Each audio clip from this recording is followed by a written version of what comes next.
Dear colleagues, good morning, good afternoon, good evening, wherever you are. Thanks for joining us and welcome to day 3 of our joint IAG DEval virtual event series, Evidence for Climate Action, just in preparation as we go to COP29 in Baku next week. I am Sven Harten, Deputy Director of DEval, the German Institute for Development Evaluation. Today, we're going to discuss about climate finance, and internationally speaking, climate finance is potentially one of the most controversial topics that is out there. We're going to discuss about how much finance is actually there, how good is the data that we have, and is the amount of finance that is currently provided, is that enough? But even more so than just pure numbers, we're going to discuss about the quality of finance and who can access this. This is for us at DEval and at IAG one of the really crucial topics that we really appreciate your attention, and we encourage all of you to take the results from today's discussion forward to COP. So thanks for joining again on behalf of the World Bank, IAG, and DEval.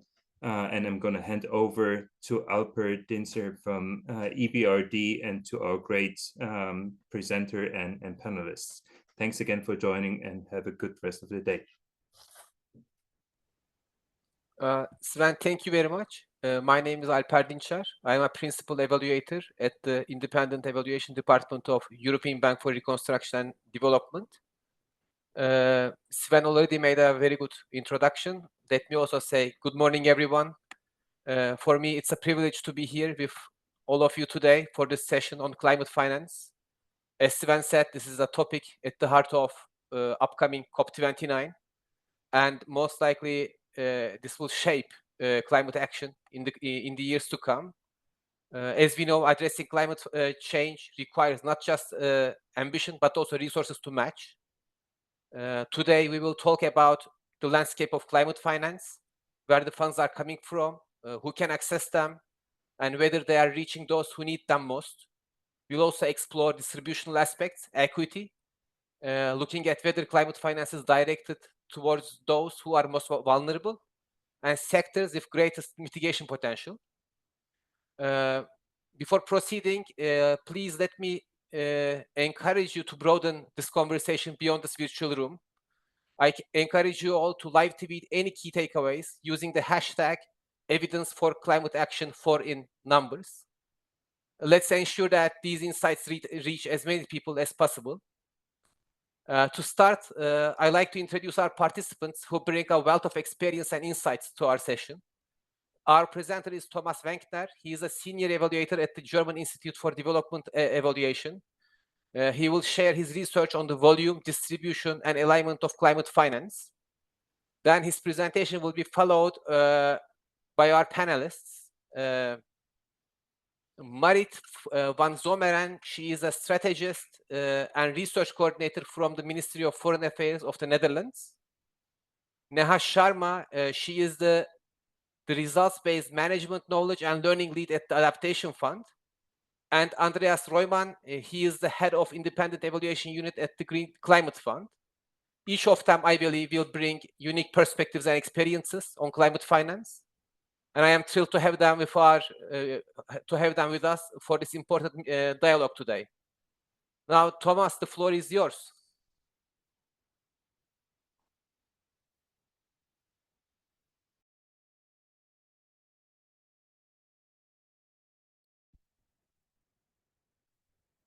Thank you very much, Alper, and welcome everyone. I'm very grateful for the opportunity to present some selected results from a recent DEval evaluation that was joint work with Sven Harten, Isabel Mank, Kevin Mull, and Georg Kühltau. The climate crisis is one of the biggest challenges we face today, and it's threatening the progress we've made on the Sustainable Development Goals and puts decades of development work at risk. Historically, OECD countries have contributed the most to rising global temperatures, and the least developed countries have contributed only a very small fraction.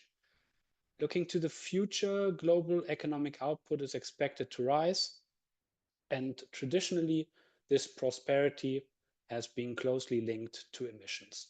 But this also gives us the opportunity to find new lower emission pathways for development, and this is exactly where development cooperation can make a real difference.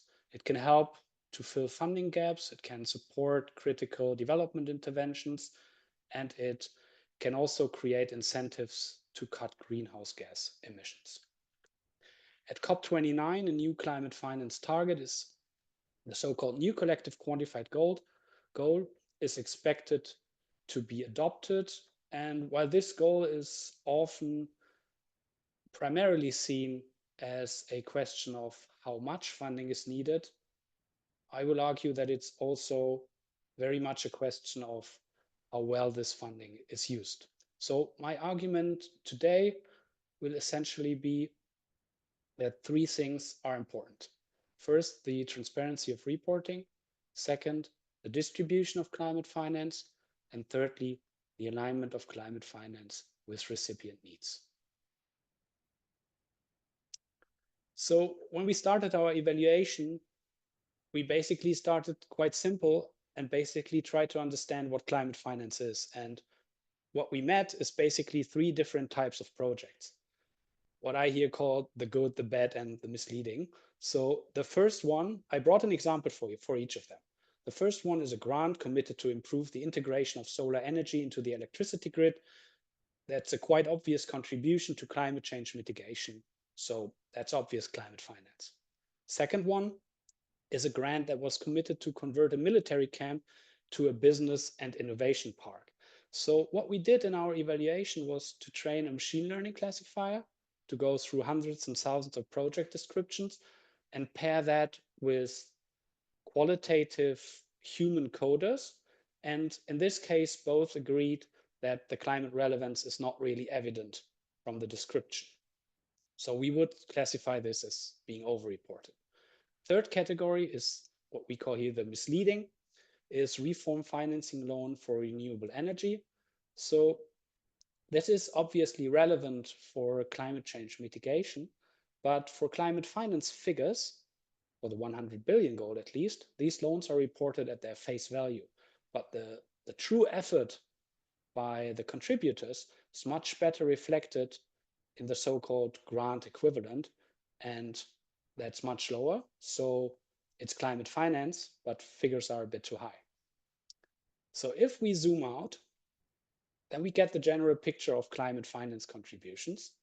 And if you look at the whole box, basically, based on the official figures, you can say that most countries, or more than half of the OECD countries, do contribute a fair share.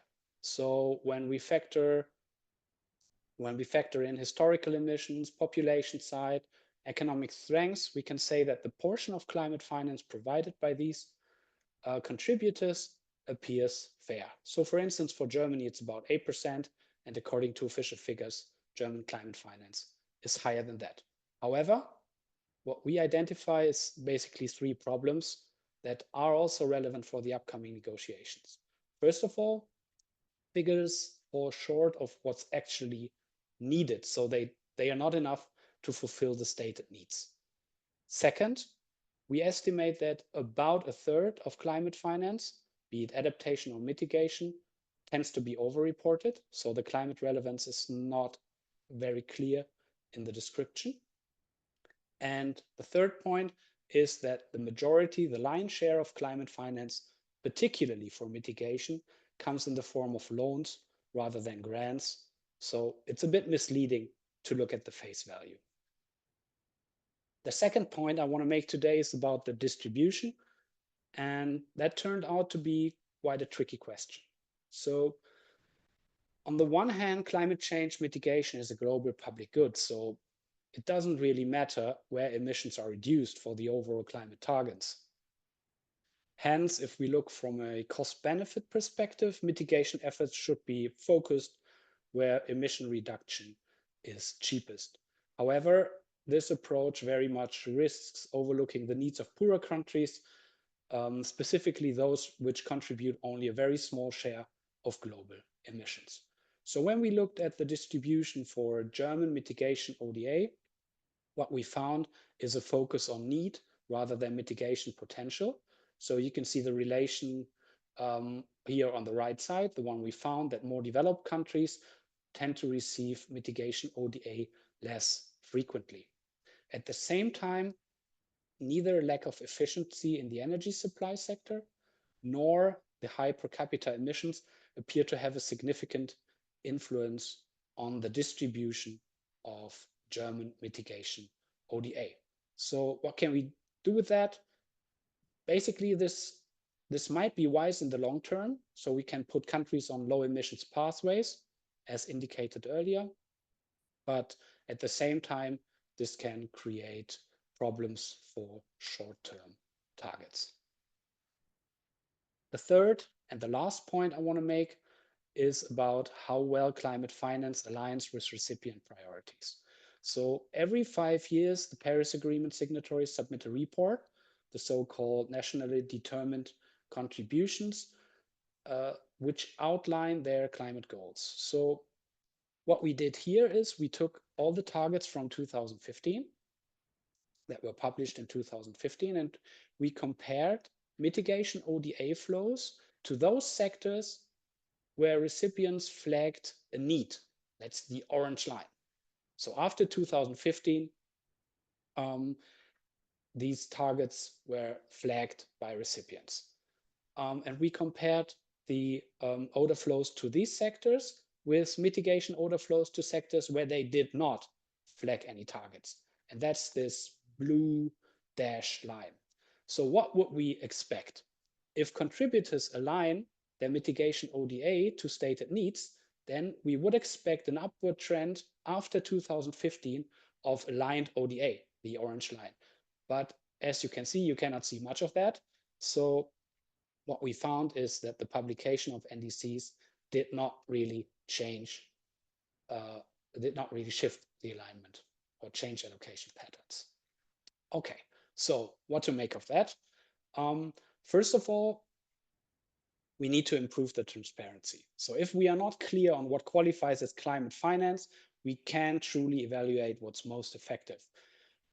We find some types of climate finance to be effective in our evaluation. That's a part I didn't present today. So some parts were effective and others were not. But this might also be because we are comparing apples and oranges, or the good, the bad, and the misleading. So transparency in reporting is very essential for evaluation. Next, we need to address the really tough questions around distribution and alignment. So first, funding should be aligned with the priorities of partner countries, so that probably increases effectiveness through ownership. And if alignment becomes a key metric for the new collective quantified goal, this may also contribute to more ambitious quantitative targets at COP29 and even beyond. But given that the available funds will remain limited, we need additional criteria for distribution. What we've heard is a purely efficiency-driven approach is not really realistic, nor is it without risks. It could even violate the do no harm principle if negative impacts arise. But what we could do is emphasize mitigation potential a bit more prominent with an eye to more short-term targets, especially for those projects that are directly focused on reducing greenhouse gas emissions. Thank you very much.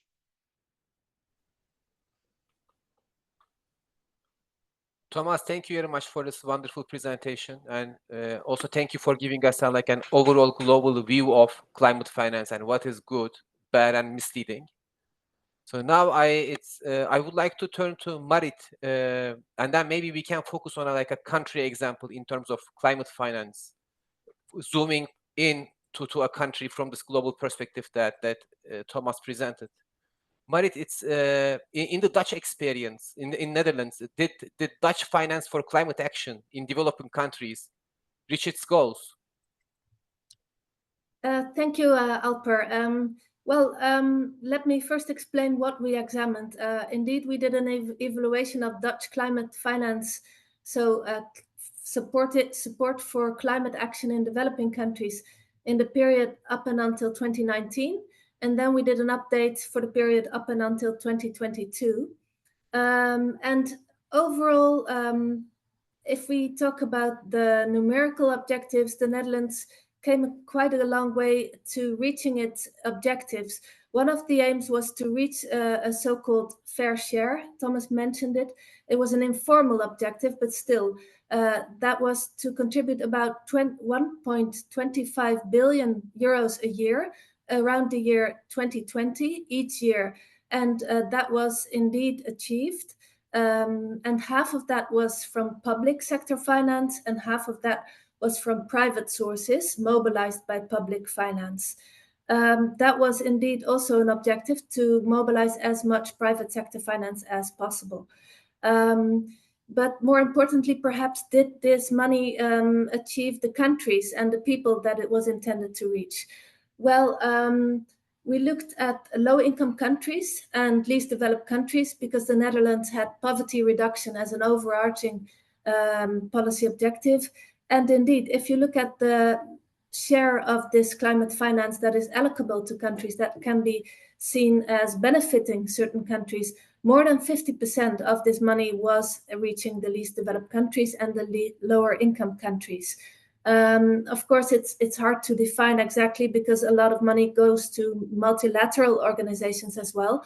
But from that public support that did reach countries, we found that almost 60%, in fact, reached the low-income countries. Another Dutch priority was to support climate change adaptation and to increase resilience of these developing countries. If you look at the contribution of the portfolio, indeed, more than 50% of this money went to adaptation for climate change. And that is water management, agriculture, and indeed, the funding was integrated into other development sectors. So I would like to add a caveat, however, because as you may know, in the context of the Climate Convention, it was agreed that such money should be new and additional on top of ODA. And the Netherlands was among many, many donors, in fact, I think almost all donors, who did not give this funding additionally on top of the existing ODA budget. It's part of the existing ODA budget. Another caveat that is perhaps also more serious, we found that when we looked at the groups that were reached, so the poor and vulnerable groups, the target groups, that it was often unclear whether they were reached. Monitoring and evaluation did not really evidence, well, there was a lack of evidence even, but if you look at design, yes, sometimes farmers, smallholders, poor and vulnerable people, women, and special groups were included, but in the implementation and monitoring, there was hardly any evidence that they were reached, and in the evaluation reports, not either. So we saw this both in our climate finance study. We saw this also in a special evaluation that was conducted on climate change adaptation. And we saw it in some 9 bigger funds and programs that were targeted more towards mitigation, so renewable energy programs. So indeed, did the money did the Dutch finance reach its objectives? Well, in certain aspects it did, money-wise it did, but it was unclear, or it was likely that these poor and vulnerable groups were often not reached, and often they were also not involved in the planning and in the implementation. So perhaps I can come back to this in the second round, because I think indeed the reaching of marginalized groups, that's an important topic when we speak about resilience to climate change. Thank you. Many thanks for this very insightful contribution. You, I mean, you are bringing the experience from this Dutch bilateral climate finance perspective, but you have also briefly mentioned multilateral climate finance, and for that I would like to turn to Neha, who has indeed lots of experience in this multilateral climate finance space in the last decade. Neha, in your opinion, what is the evidence telling us about climate finance, and what lessons have you seen emerging from evaluations? Thanks so much, Alper, for that question. And while I'm at the Adaptation Fund right now, I was at the Climate Investment Funds and a peer reviewer for evaluations across the funds. So my intervention will speak to 3 lessons from across the climate funds, as you mentioned in your question. The first point I wanted to make is that there are a variety of different financial instruments and funds, and each has a role to play. So we know that in the climate finance world, there's grants, concessional loans, guarantees, bonds, equity, and dedicated funding windows within these climate funds, looking at various sectors, themes, and programs. Evaluations are showing that all these instruments have a role to play, just given the magnitude of the challenge and the scale of the impact that is needed at multiple levels, so global, national, regional, local. There is evidence that these instruments have been growing clean markets, they've been pushing forward the green agenda, they've been assisting countries in building resilience, but there's no one-size-fits-all approach. So a diversity of approaches and instruments is a good thing. At the same time, we know that the climate finance architecture has been growing in size with new funds. There are some estimates that there are over 100 climate funds at play here. This poses a challenge because it really increases the complexity of the climate finance architecture. There's been some really positive steps to manage that complexity. So for example, the 4 big multilateral climate funds, the GCF, the CIF, the Adaptation Fund, and the GEF, have been collaborating to make access to their finance easier, putting information out there. There's a huge effort on the results management side to make sure that there's common taxonomy, common impact assessment frameworks. So there is a lot of efforts to try and make this access and management and monitoring easier for the countries. I'm also aware that the philanthropic sector has been coming together with platforms to make sure their disjointed efforts are being done in a coherent way, that their efforts are not disjointed and are being done in a coherent way. So I think this idea that multiple players and partners need to contribute towards the same objectives. And while these instruments and funds are relevant to make sure that there's fundamental shifts in systems and structures, is really a positive thing that's coming from the evaluations. We just need more of it. The second point I wanted to make is about the role of the private sector. And across the funds, the evaluations are finding that private sector investments have not panned out in the way desired or envisioned in these programs. There are estimates by the IMF, for example, that there's 210 trillion financial assets that sit across the firms around the world. That's double the global GDP of the world. So that's a huge number. We cannot ignore it, and we need to leverage it for climate finance. And the diversity of instruments that I mentioned before will have a role to play. But also we need to look at strengthening policies and capacities, increasing investor confidence, managing debt. And I think public institutions, MDBs, climate funds will have a role to play in de-risking these investments. Some of the key lessons coming from evaluations include the need for better data and integration of climate risks into financial assessments. I think the evaluation units can play a big role here. And then, of course, regulation to make the private sector behave differently. So the second big sort of lesson coming from evaluations is about the need to leverage new financial instruments, form strategic partnerships, and enhance regulation to mobilize private capital at scale. The third bucket of lessons, and the last one I wanted to highlight, though there's so much more we could say, but now I'm at the Adaptation Fund, so I do want to emphasize the need for adaptation finance and the focus on the most vulnerable groups. When we look at climate finance flows, we can say, less than 10% of the total climate finance flows to adaptation, but that percentage is meaningless given the scale of the challenge, given the volume of finance that's needed. So I'm not going to emphasize that percentage, but say that we need a lot more. We need the pie to grow, not just to distribute it differently across the different instruments and funds. And when we look at climate finance, I just mentioned adaptation, but when we look at finance actually going to, at the local level, to communities for change or to countries that are affected by fragility or conflict, there's even less flowing to those areas that are the most vulnerable and have the lowest capacity. We heard already from speakers before me about the distribution analysis that's really missing. There's a lot of lack of data to even understand where this finance is going and the impacts. And I think this is a really key area of work for monitoring, evaluation, learning practitioners to contribute to. So I'll just stop there, but those were the three big buckets of lessons that I wanted to bring to the table. Yeah, thank you. It's I mean, all of them is like, I think you made very important points.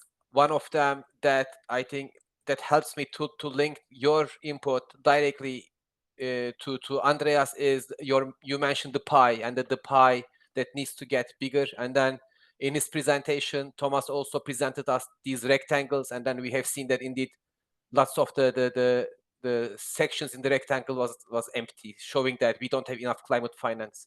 And indeed, as climate needs outweigh available public funds. So on that bit, I would like to turn to Andreas. Andreas, it's in your opinion, what do we need to do to mobilize more and more climate finance? Do you see a specific role for climate funds, other funds, or the maybe private sector that Neha also mentioned, and maybe behavior of the private sector? Thanks, Alper.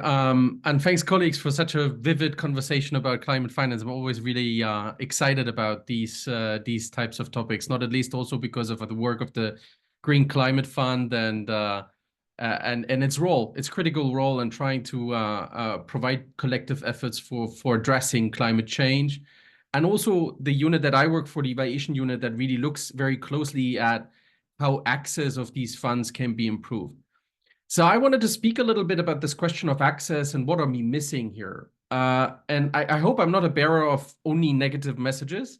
I'm always trying to stay balanced, but there are a couple of interesting findings that we've just had in our recent study where we looked at synthesizing what we know about access and why access is so challenging.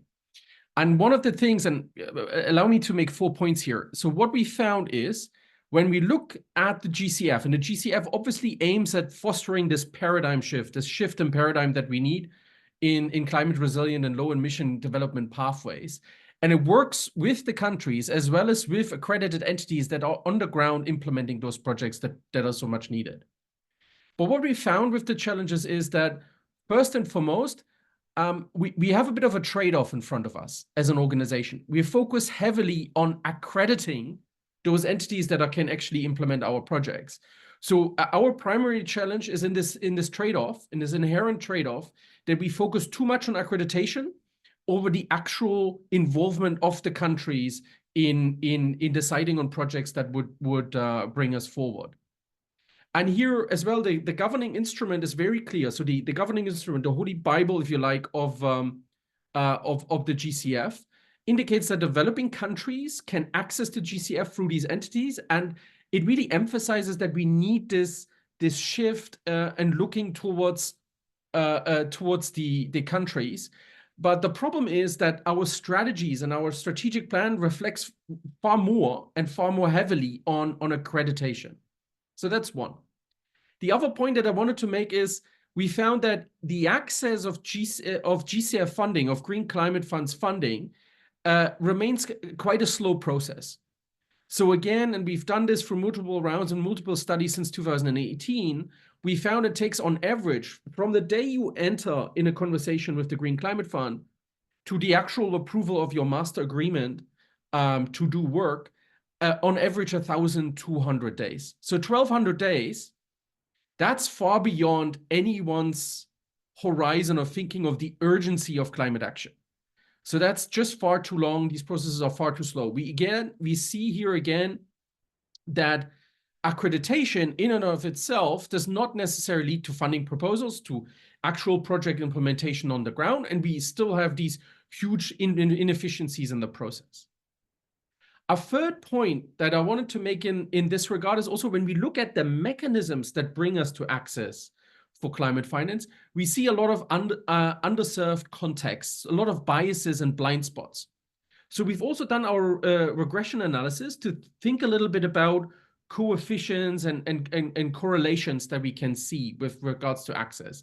And we found that the multi-development banks is an excellent proxy to see how access is panning out in certain contexts. So we have several factors that we looked at. We looked at the availability of ODA, at governance, at development statuses, and we found these to be quite correlated with the question of actual access to green climate finance, green climate funds financial opportunities. And there's a less strong correlation with social governance, readiness of a country, which shows us actually there's very little correlation between this question of vulnerability. And that I've heard Marit saying saying this in the same direction. We're very concerned because vulnerability is at the center of this question of how can we address climate concerns, in particular vulnerable contexts, because those needs are the most urgent ones, right? So we here have a lot of blind spots that we still need to look at, and we also see that multilateral development assistance and its inherent strengths and weaknesses are just reproduced in the mechanism of the GCF, right? So that's my third argument. The final argument that I have in terms of the challenges that we see and observe is that the GCF and the Green Climate Fund as such is heavily influenced by the international financial architecture. So factors at country level of such as debt structure, currency fluctuations, tax regimes, fiscal spaces, or sanctions do have a strong impact on whether a country can access Green Climate Finance Fund or not. And to us, we're looking at the GCF as well and through this lens, and we find that the GCF remains largely agnostic to these factors. It lacks the institutional engagement with these international finance architectures out there. So that's particularly interesting when we look at the question of the DNA that's embedded in the GCF and the uniqueness in terms of positioning of the GCF in the international financial architecture. It does not overcome these inner limitations. So these are the four challenges, and just to mix them up a little bit and not be too negative, allow me to just ask, why is this access so challenging? So why have we seen these challenges? And there's just another four things that I want to part with before I hand it back to Alper. So when we looked at this and we really ask ourselves, okay, so what is it that the GCF needs to address and needs to consider most urgently? And one thing that we found is there's still some ambiguity in the GCF strategies. So we're still seeing there's not a clear stance on is access a means or is it the end to our work? Again, there's this difference that the strategic documents say, yes, access is its own goal. We really need to provide access. Where when you look at the larger schemes of things, it's more that the paradigm shift is what we should be after. We should be really looking at the right distribution for the right impacts in the countries. There's also too many goals with these strategies. On the GCF is slightly challenged by having too many goals at the same time. It needs to look at challenging finance, it needs to look at building capacities, transforming portfolios, compliance with the accreditation process. So there's many goals that it needs to look at. So that's a challenge. That's something that the GCF should address in order to overcome these challenges. A second one is the policy implementation confusion, I would call it. And when we looked at the policies of the fund, we see there is through and through an attempt to find a one-size-fits-all approach. And that speaks a little bit to what also came from our friends in the Adaptation Fund or in the CIFs with Neha here. This one-size-fits-all process and approach that we're driving here at the GCF, it hinders us to really look at the context and the differentiated context in the countries. Which brings me to the third point, and perhaps a last point, to look a little bit at the capacity issues in the countries as well. So we as highlighted in several studies that we've done before, entities often lack the legal capacity and face implementation challenges when the point comes, when the rubber hits the road, when the projects are being implemented. And these foundational challenges need to be overcome through the right initiatives, through the right readiness programs. And unfortunately, these readiness programs are still not attuned to these foundational challenges in the countries. And that is a challenge both for the entities that are working in the countries, as well as for this principle of country ownership. So we still haven't found a right measure on saying, okay, direct access by itself is not sufficient and not the only sole necessity for country ownership. So country ownership is far more.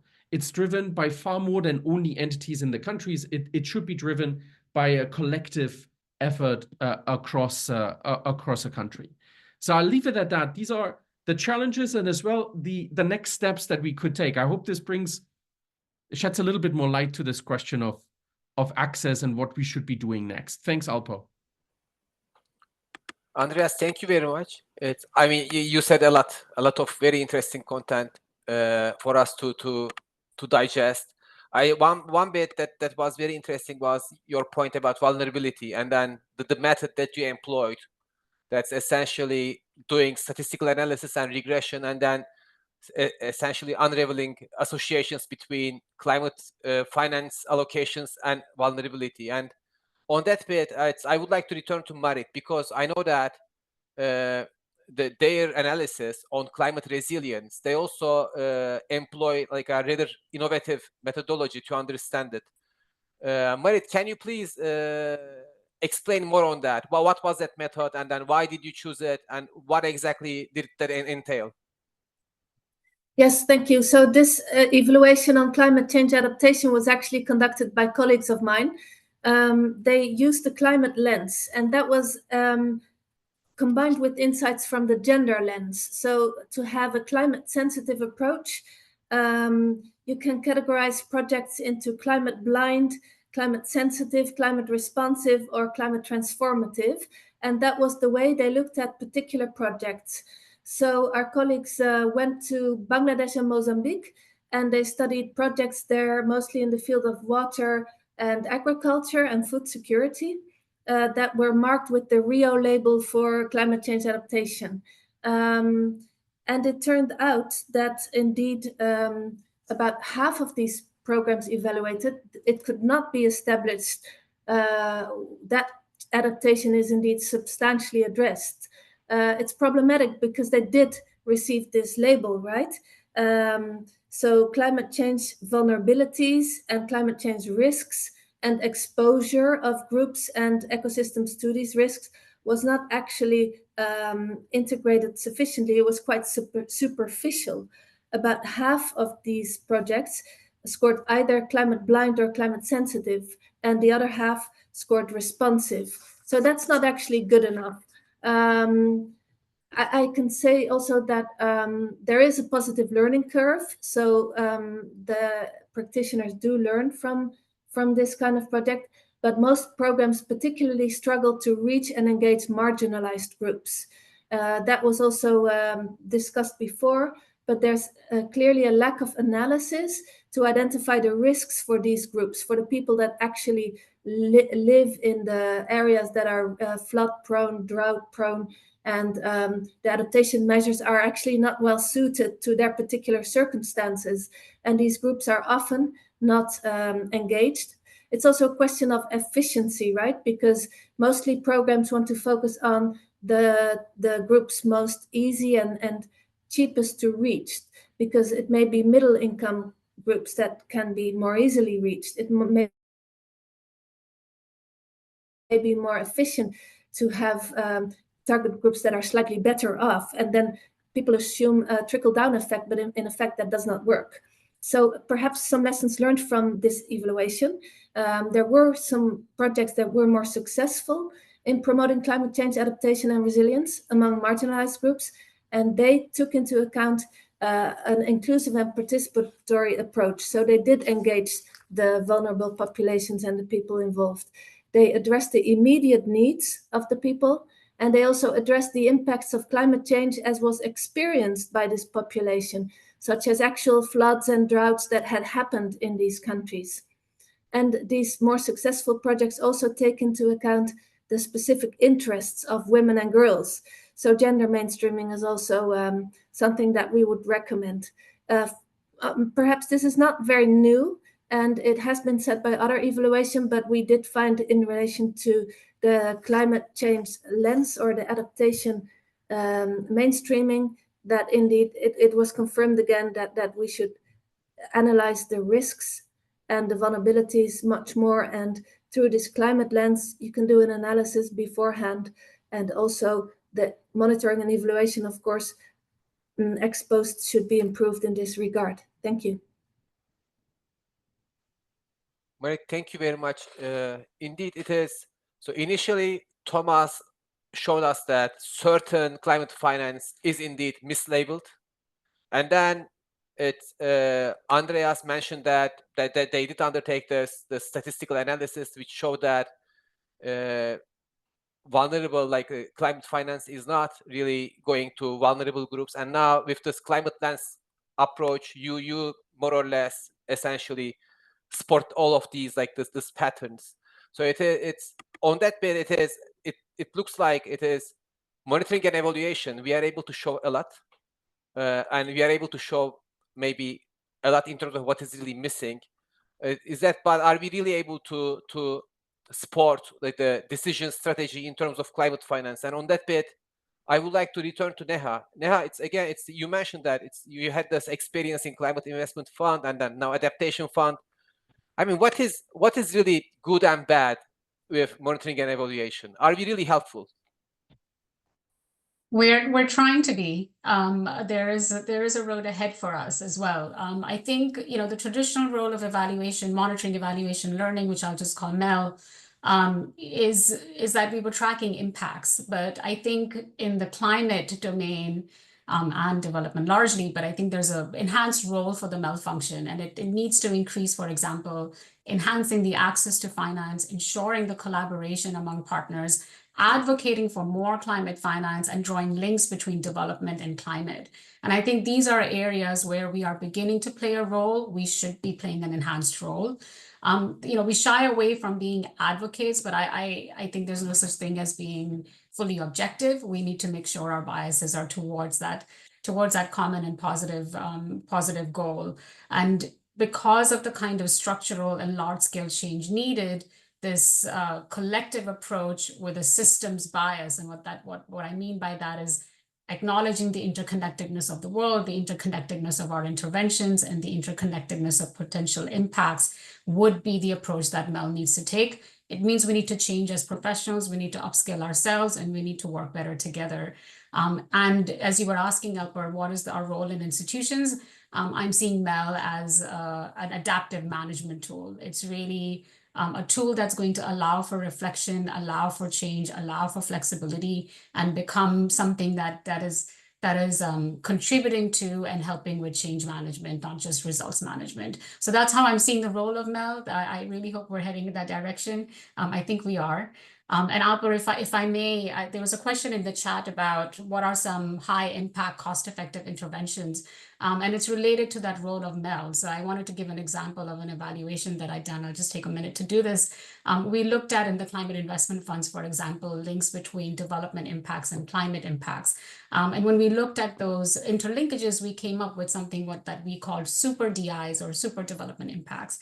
And these were interventions or types of interventions that had a lot of subsequent impacts that may not have happened if we didn't do this type of work. And this included, for example, capacity development.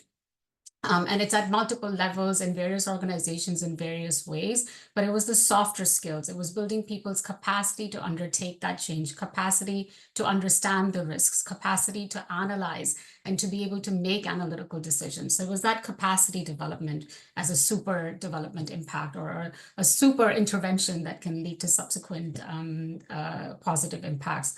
Another one was a focus on gender. Another one was a focus on mainstreaming. So mainstreaming efforts, not just in one vertical of the government, but across governments, creating interministerial bodies that look at climate as a cross-sectoral issue. And then skills building. Again, it goes to the capacity, but really training people to do things differently. So I wanted to address that question and say, this is the role that MEL can play in an organization is pushing towards these interventions that are linked to other positive impacts. Now, many thanks. It's in your intervention, you mentioned this interconnectedness, and that's something I believe very important. Like whatever we do in climate finance, it is typically complementary to other like conventional form of development projects. And on that bit, I would like to ask a question to Andreas. Andreas, it's how do we see like climate projects as different from conventional development projects? And then, I mean, in your opinion, what we have really learned about evidence while working in climate finance? Thanks, Alper. A great question, and quite a difficult answer. But before I get to this, I really am enticed by the questions in the chat box, but also about what Neha said before about this question on capacity. One thing that I think and I've just had a huge discussion today in the office.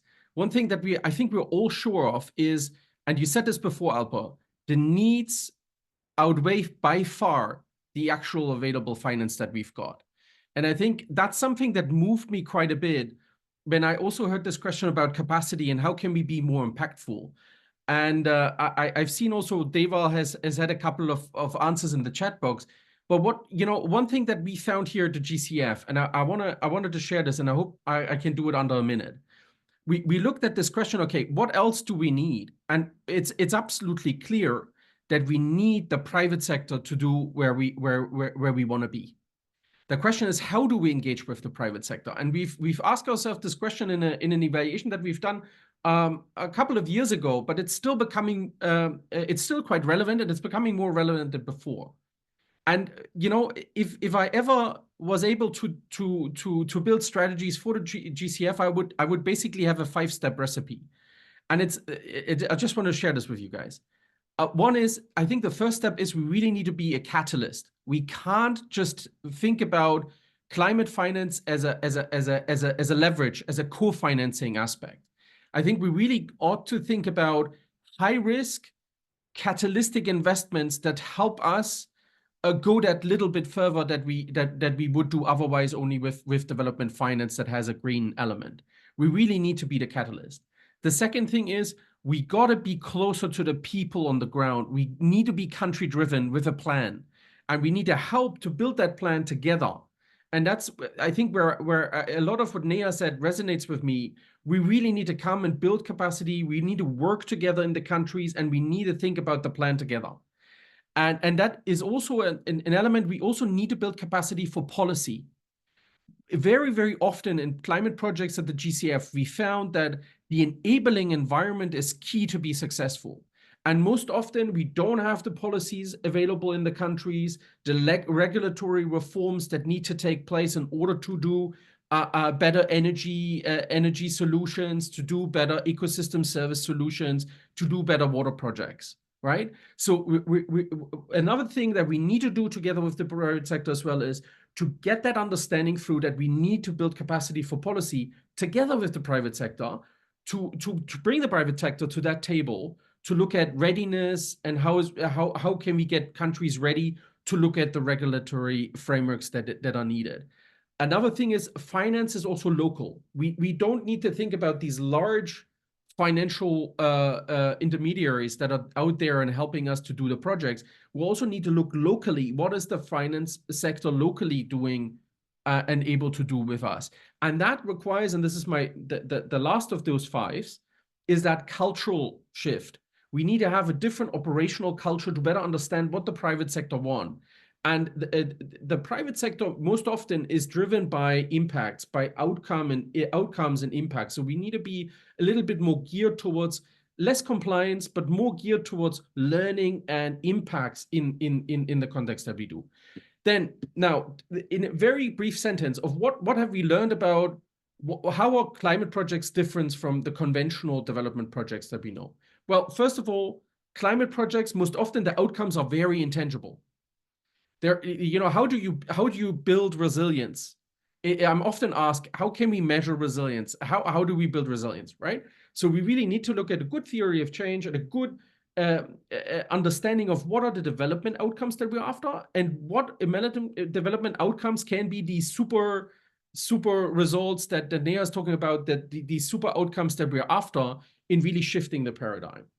So that's one for me. And the other one for me is also, we also need to recognize that we have very limited evidence. We've done an evidence review a couple of years back about climate change adaptation, and we found there's little to no evidence before 2015. When we think about the impact evaluations, what works and what doesn't, there's very little out there that's helping us to understand how these impacts work. So we need to be ready to walk out in the dark and try a little bit and try meaningfully, carefully, but also with a little bit of an incentive to try new strategies where people have very little evidence from previous studies. That's all I want to share. Andreas, thanks, Alper. Sorry for that. No, thank you. No need to be sorry at all. So the thing is that I would like to take one question from audience, and then it's, I mean, there is one very specific signposting GCF, and I think I will go with that if that's okay for you. I mean, why is it that access to GCF funding is very bureaucratic in Africa? So Andreas, I think that's for you. It is, but I am sorry, I just have to, I mean, if you can respond to that in 1 minute, if that's possible, I really appreciate that. Thanks. I think it's got to do, and thanks for the question. I think we've done an Africa evaluation to look at what is the Africa portfolio, Africa states portfolio telling us. And one thing off the cuff that we've seen that's far different to other regions is the heterogeneity. If you compare South Africa to Mali, you're not going to find the same context. You're finding different challenges. And that is very difficult for a fund like ours, which tries to do policies and strategies in one size fits all. So we're not yet ready to fully take on the context that we're finding in these countries, the context that's driving these enablers that we need to look at. And that is a challenge. The other challenge that we found as well is the availability of good institutions, local institutions, that can help us implement these climate projects. More often we find larger international accredited entities, larger entities of the UN, of the multilateral banks, the MDBs, that help implement projects, but they have obviously several different goals with it, a development goal next to a climate goal, which is at times quite challenging for the fund to really look at the climate elements of this, rather than only at the development aspects. Those would be two that were most striking from recent evaluations in Africa. Thanks. Andreas, thank you very much. Now I think we can proceed with our lightning round, which is essentially, I will just pose a very simple, straightforward question, and then from each of you, we will get a 1 minute response. And now for this one, I think we will start with Thomas, who has been very patient listening to us now for the last 45 minutes. And the question is, like, what is the key evidence you like policymakers to take on to COP29? Thomas, what would you say? Yes, thank you, Alper. Relating to what I've read in the chat and on the question of impacts, moving forward, I would really wish for a stronger focus on actual impact rather than just finance. So I think development organizations need to document mitigation effects of interventions at a more detailed level. That would allow for accurate assessments of how these interventions contribute to emissions reduction. I mean, I see that given the problems with transparency that I outlined with regard to climate finance, this might seem unrealistic, but that's also something we discuss in our evaluation report. I think if we apply a unified method, if we work with samples and are not looking at the entirety of projects, and if we really look at uncertainties and report uncertainties transparently, then this might work. Thanks a lot. Marit, what will be your response? Thank you. Yes, well, my first point was actually also impact, because I think it's crucial to focus on the impact of the interventions to address actual needs and engage the target population. For this, you need an analysis of the actual risks and the vulnerability. I do have a second point, however, because the speakers before me spoke about private sector finance mobilization and leveraging. Well, in our study, we also looked at blended finance. I didn't speak about that, but indeed, it's very important to leverage all other financial flows, because it will not be enough to simply use public sector finance. But we do have to make sure that this money is additional, financially additional, and also adds development impact. So that will be my message. Thank you. Marit, thank you. Neha, I would like to, let you respond to the question. Thanks so much, Alper. And I think the key message I wanted to share is this need for a focus on systems change, where multiple partners are coming together to contribute towards the same objectives. This means more collaboration, better coherence, more work in partnership, and the MEL frameworks need to respond to this. So we need to respond to this idea of collective action versus individualized metric and results. And Alper, if I may take the liberty of taking 30 seconds to answer a question in the chat, which I thought was very interesting, which was about systems. So there's a question about what systems need to change and what systems does an organization need to do this. And I think just to rephrase that question, it's not so much what systems, but what these systems will enable the organization to do. And these systems need to enable the organization to do change and learning, to adapt and to learn. And what that looks like will be different by the context, by the objective, by the type of the organization. It could mean different processes. It could mean using learning frameworks. And maybe in the future, we can have a separate session on learning frameworks for change, but really applying those change and learning principles. And that should guide the type of systems that an organization should aim to establish. But thank you so much for having me here and the opportunity to share thoughts. Yeah, thank you. Andreas, finally, I will be back to you. In your opinion, what is the key evidence that you'd like policymakers to take on to COP29? Alper, it's very hard to speak after Marit and Neha, because I would have said the same. So I'm trying to be original. So I would think, be catalytic and ready to take on risks. Don't think complexity is complicated. Embrace complexity and be country-driven with a plan. That's all the three things I would give to these policymakers that hopefully listen in and are here in the audience. Thanks. Andreas, thank you very much. I think now our time is up. I think we really appreciate this opportunity. All of us thank to the organizers for this event. One thing is that I would like to emphasize, all of the resources will be shared after this event. That includes the recording as well.